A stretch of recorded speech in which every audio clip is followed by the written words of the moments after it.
Are you desperate to forgive someone, but you are finding it absolutely impossible to forgive them for what they did? Then you clicked on the right video, because what I'm about to tell you is what I think the most freeing biblical advice and the best motivation that I know of that will help you forgive.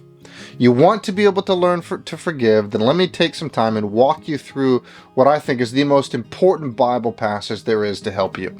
But before I walk you through this important passage, we need to take a little bit of time and talk about two great themes that are going to set the stage for how you can forgive. They're the themes of God's sovereignty and of human responsibility. Now, as I was studying these two themes years ago and trying to really just kind of figure out how to put these two things together, I stumbled onto a lecture that was given by a New Testament scholar, a man by the name of D.A. Carson. And he says rightly that there are two powerful truths that we find absolutely everywhere in Scripture. Here they are. Number one, God is absolutely sovereign, but his sovereignty doesn't mitigate human responsibility. So to say that God is sovereign is to say that he is in absolute control, even down to the tiniest details of life. So he sanctions everything. In other words, God never says, oops. If something happens, then he has ordained it to happen. God is sovereign. That being said, just because God is sovereign doesn't mean that we're off the hook. It doesn't mean that we're robots that don't have control. His sovereignty never functions in the Bible to say that because God is sovereign, human beings can't be blamed for their choices. Number two, human beings are morally responsible creatures, but their moral responsibility does not make God contingent. So human beings, they choose to believe, they choose to disbelieve, they choose that, they choose this. Their actions are in fact morally significant, but that doesn't mean that God is contingent.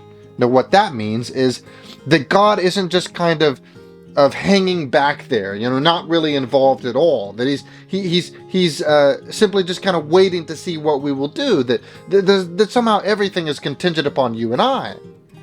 No, very mysteriously, he's sovereign even over our actions. Now, I recognize that these two truths are paradoxical, but the Bible affirms over and over again these two truths. Let me give you an example of this. In the book of Genesis, there was a man by the name of Joseph. And his brothers, during a fit of jealousy, secretly sold him into slavery. And he was bought in Egypt, and he faced horrendous things while he was in Egypt. Eventually, though, through an amazing set of circumstances, God raises Joseph up to be the prime minister of all of Egypt, second in command only to the Pharaoh. And he's charged with making sure that there's enough food to survive a 7-year famine that's coming. Well, 20 years after he's sold into slavery, Joseph's brothers show up to buy grain in Egypt, and they're confronted by Joseph. They're broken by what they did to him. They're afraid that Joseph is now going to kill them, or maybe put them in prison. They're desperately after his forgiveness. They're so filled with guilt. And take a look at what happens. Joseph says to his brothers in Genesis 50, verse 19, "But Joseph said to them, 'Do not fear, for am I in the place of God? As for you, you meant evil against me, but God meant it for good, to bring about that many people should be kept alive, as they are today.'" So notice what the text does not say. It does not say, "You intended to harm me, but God was busy elsewhere not paying attention."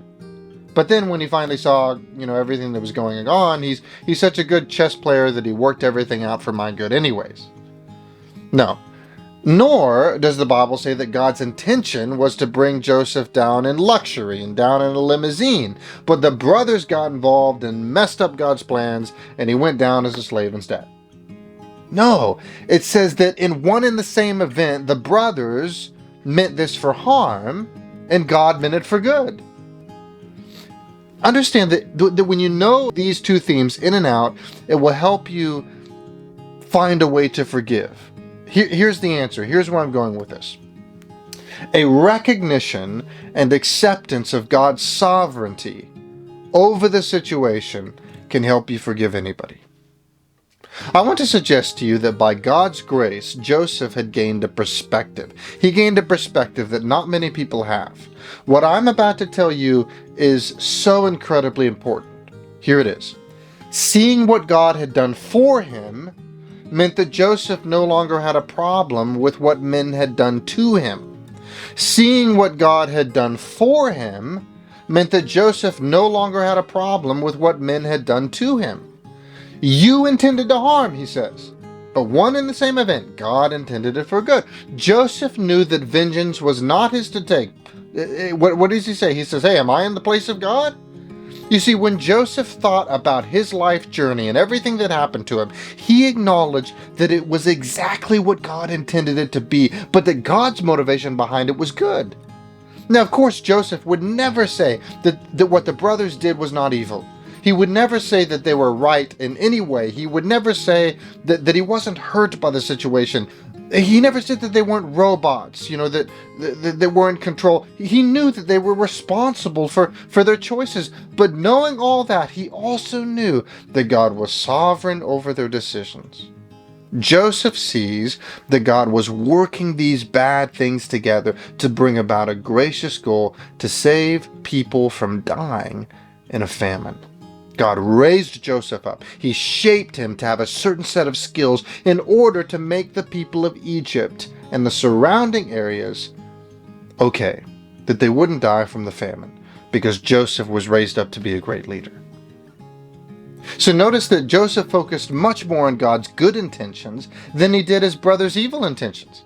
He saw his brothers as God's tool to shape him and to raise him up to save people. And because of that, he could forgive.